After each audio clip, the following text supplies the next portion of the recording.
Frankensteak. Nice, juicy Frankensteak. This fat, rare-cooked filet mignon is not what it seems. We used meat glue on cheap beef scraps to fake a steak good enough to please a professional chef. Looks pretty nice. It looks almost too nice. Meat glue was a powder officially known as transglutaminase. Originally, the natural enzyme was harvested from animal blood. Now it's primarily produced through the fermentation of bacteria. Added to meat, it forms a nearly invisible and permanent bond to any other meat you stick it to. Chef Stephan Terrier of Porbanco Restaurant in San Francisco takes food seriously.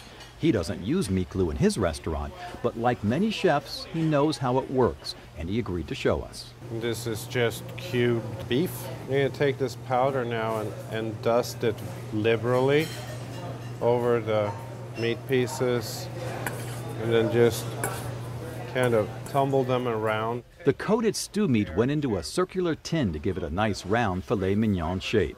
He also decided to make a New York strip out of thin cuts of round steak. Adding water makes a soupy glaze and an easier way to coat the meat. As you can see, this is really sticky.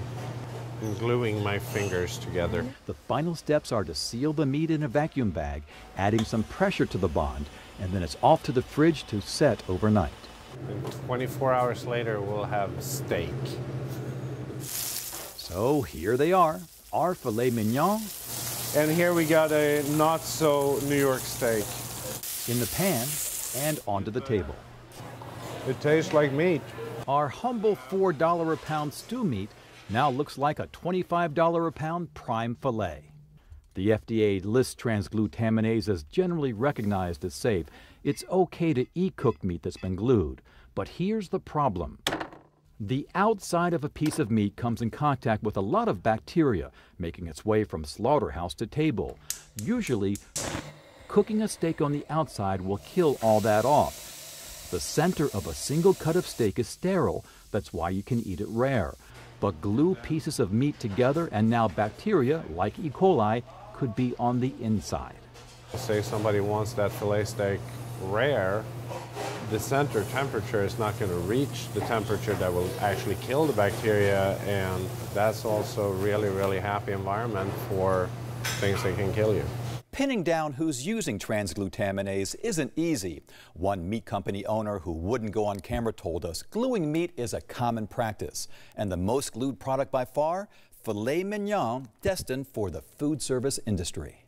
An industry trade group told us meat glue is most often used where filet mignon is served in bulk, at a restaurant, banquet, cafeteria, or hotel.